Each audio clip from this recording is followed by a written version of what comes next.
Well, it's official. I have severed all ties with Adobe. I've ended an almost 40-year relationship with a platform of products, software apps, and a corporation. I've given them, I can't even imagine, it's like if it's tens of thousands of dollars, it's in the upper tens. And that's because I used to run a design group. I used to own and operate a design agency, multiple employees, multiple copies of Adobe software, thousands of dollars a year just to keep everybody going. That's back when you would buy the software. And then moving forward, when I went into consulting on my own, I continued subscriptions for myself. I use Adobe pretty extensively. I used to use it for video, post-production editing and whatnot, audio editing and engineering, Photoshop for things like thumbnails and photo editing. And then I'd use InDesign and Adobe Illustrator once in a while as well.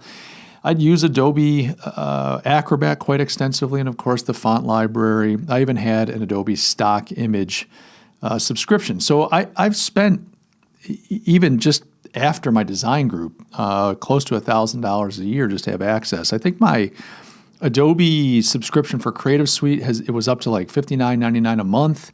I was spending about $25 a month for the stock photography, stock asset library.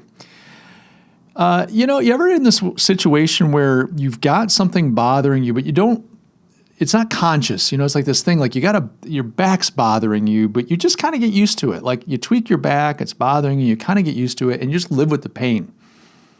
You don't think for a minute like, hey, this could be better. Like I could do something about this. Until one day there's just something like somebody says, hey, Mike, you're walking kind of funny. You okay? I'm like, yeah, just my back. And like, you can get that fixed. I got a great chiropractor, code a yank, pop, and you're off to the races. And all of a sudden you realize, well, hang on a second, life could be better. You just kind of get used to something. And I feel like that's what my relationship with Adobe has been. Now, some of you have heard me kind of rail against AI, and AI has become a big part of this software platform's discussion. It's become a big kind of selling point, et cetera. I'm not getting rid of it because of AI. I actually use AI, truth be known. I don't use ChatGPT, but when it comes to like making thumbnails, I might use Midjourney to create a graphic. I might need an image or some type of background component that I want to leverage for the thumbnail layout. Well, I don't pay an illustrator, $500 to generate something. And yeah, I could go to Adobe to the stock images and look for something there and use that. But no, I go to Midjourney and just say, hey, here's what I'm trying to do. And it's kind of fun. I'm not advancing that as like this is the future. Just I use it as a tool. So I'm not necessarily anti-AI. I've got a lot of misgivings around AI, and I think there's some discussions if we were responsible adults and not just idiots that, like lemmings, let off a cliff that we ought to have about it that we're not having. However, my desire to get rid of Adobe has nothing to do with AI as a technology. That said, AI does play into this, and I mentioned this kind of metaphor, analogy of you got this issue, you kind of learn to live with it. Adobe for quite a while has been pushing the AI interface. You open up Photoshop, you're greeted with this kind of AI message. You get into the work that you want to do. You've got an image, and they've got this AI palette that you just freaking can't get rid of. It's always there. It's always front and center. It's always in the way. And I've looked for ways to get rid of it. I've looked for ways to turn those kind of things off along with their tool tips and all this kind of stuff, and you can't do it. And this is my problem. It's not that they're pushing AI on me, although they are. It's that the software has increasingly become like the nanny state. It's like trying to figure out what I'm doing and then helping me with it when I didn't ask for the help.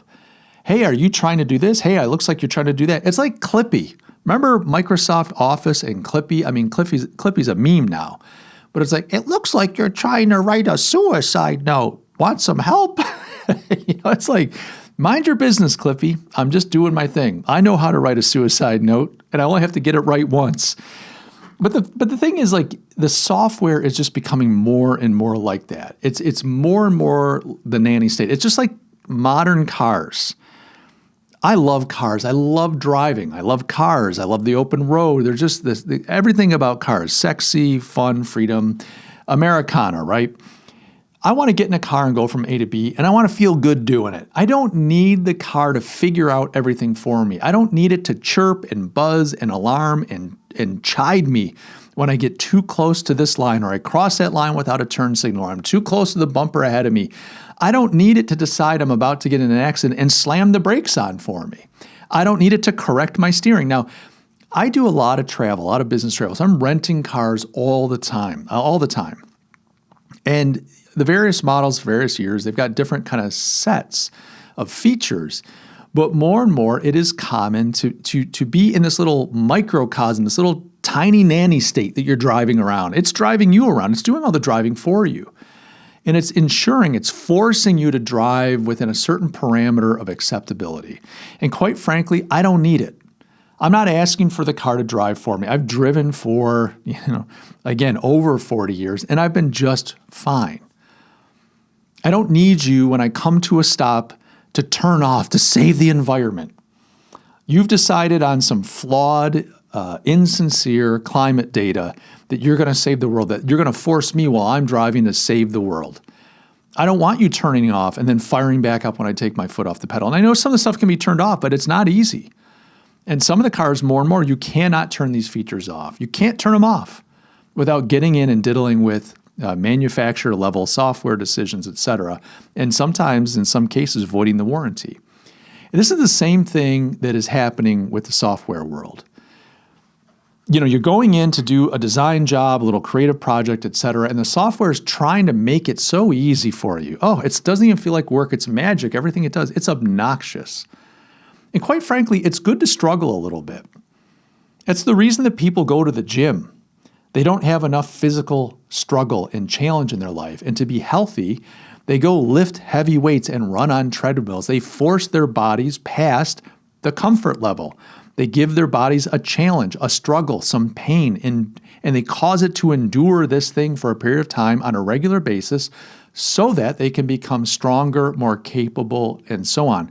Now, what happens is when you're willing to suffer on this side of things, you end up gaining a freedom on the other side. That struggle creates capability and capacity and agency so that later in life you can do things like easily play a sport, easily lift up heavy things, easily do projects that you want to do without losing your stamina, and maybe even just look good to a prospective mate. All these things come together when you're willing to sacrifice and struggle.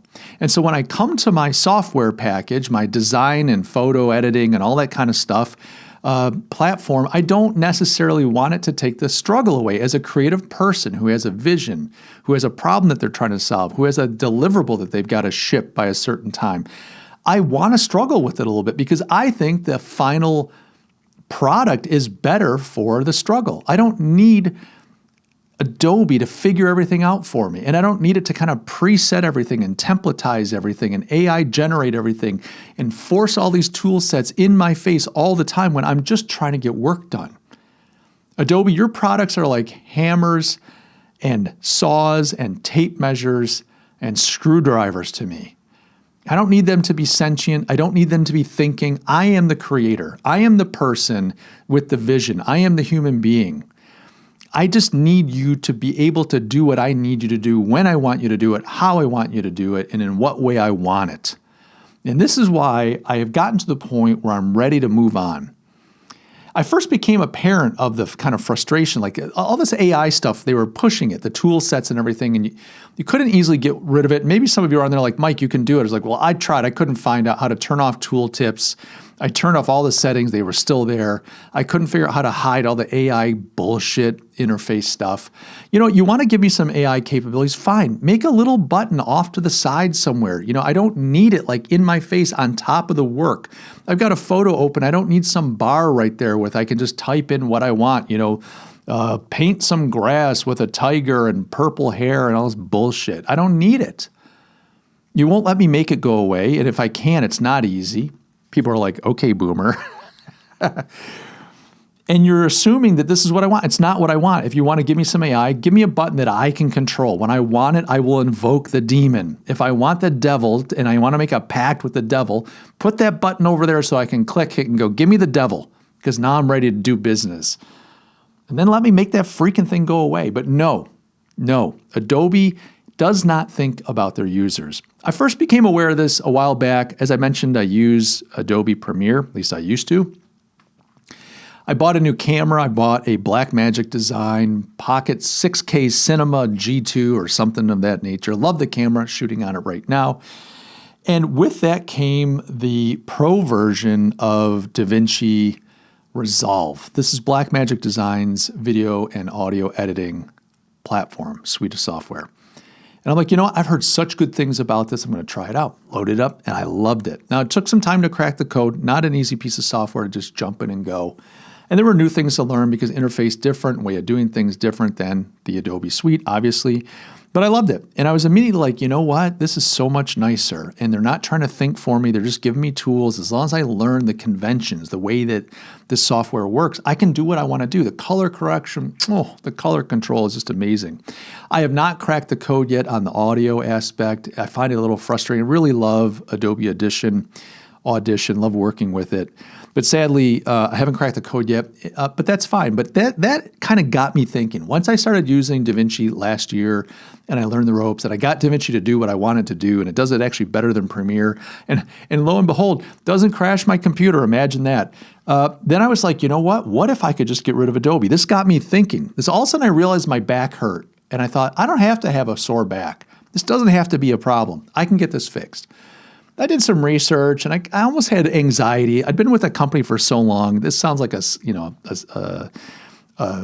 struggle session with my therapist, but a little bit of an anxiety, not attack, but just kind of this sense of like, and the change, and I'm so integrated in, and what about all these other use cases that I couldn't find software necessary that was a one-for-one replacement. And so I just kind of parked it, but it got me thinking, like it was in my head, if I can get out of this bad marriage, I'm going to get out.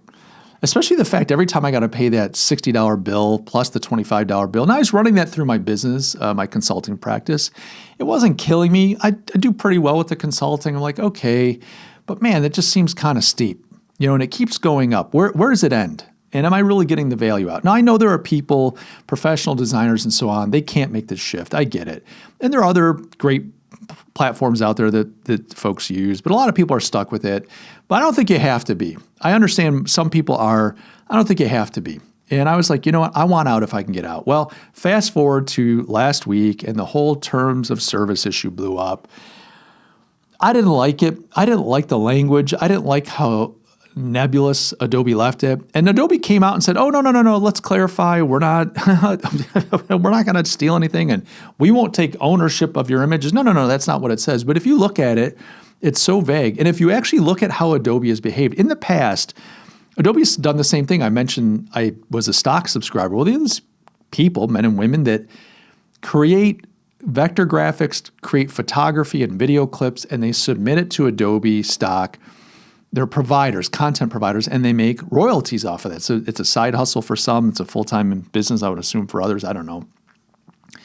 Adobe updated their terms of service and kind of snuck this in there saying, you're fine, but they kind of layered in there the right in very nebulous, non-obvious language that their AI could then use those folks' content to learn. Well, you go, big deal. They're learning from the content. What's going to happen and what is happening is now Adobe's replacing all those content providers with AI. So why should they have some guy with photos of elephants in the African safari when I can just type into that obnoxious box that won't freaking go away in Photoshop, create a picture of a herd of elephants on the Serengeti Plains? Well, boom, there you go. And as the AI gets better and better, those images are going to become better and better. I use Midjourney, as I mentioned. It does really amazing things.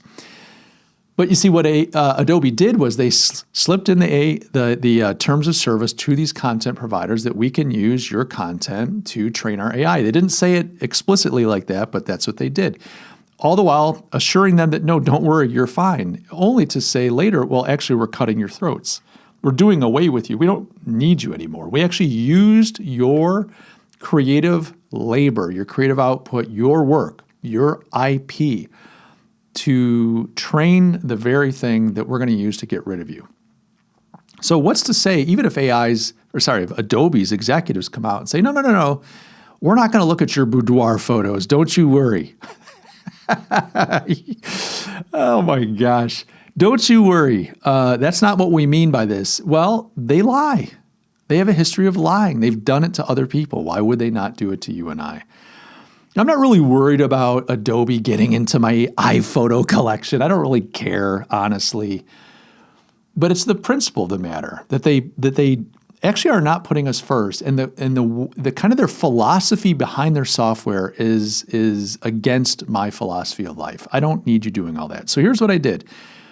I canceled my subscriptions. I deleted all the software, and for $82.99, by the way, this video is not sponsored by anyone, but for $82.99, a one-time fee, I purchased Affinity, which is a suite of products, 3. I think it's Affinity Photo, Affinity Design, and Affinity Publish. And those 3 software packages, both for the laptop, desktop, and for the iPad, will allow me to do, for the most part, what I need to do. So between the Affinity Design suite and the DaVinci Resolve suite, I'm in pretty good shape here. I don't really have to worry too much about doing what I need to do. Now, there are a number of things that I'm going to have to figure out. Like, for instance, what am I going to do when I need to have a signature on an Adobe PDF, or I need to, like Adobe fonts? But for the $80, $90 a month that I'm saving, I don't mind investing a little bit of money and throwing some money at another developer. And to be clear, I know that Affinity was acquired by Canva. I know Canva's a big company. This isn't even I'm going to unplug and homestead it.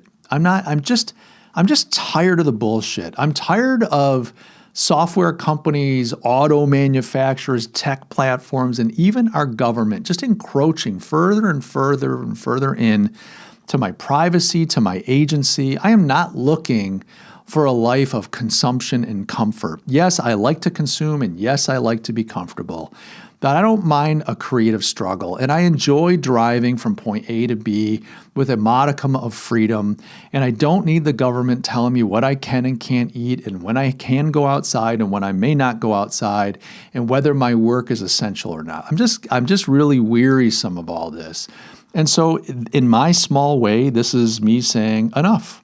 Adobe, you've crossed the line. You kept intruding and insisting and being inconsiderate.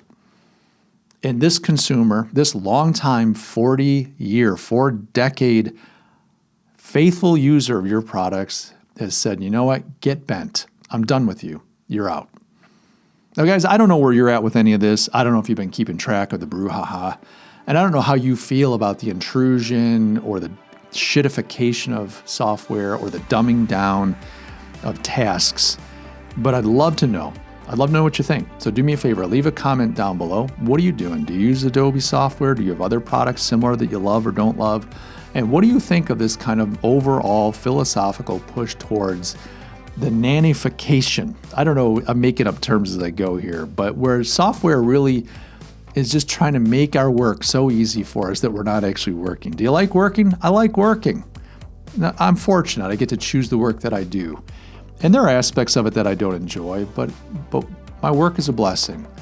I'm not looking for Adobe to wreck that for me. So that's where I'm at, guys. If you know anything, you ought to know this. I love you all, each and every one of you. Thanks for watching. Throw me a like. Subscribe if you haven't done so. Comment down below. And I promise I'll catch you in the next video. Cheers.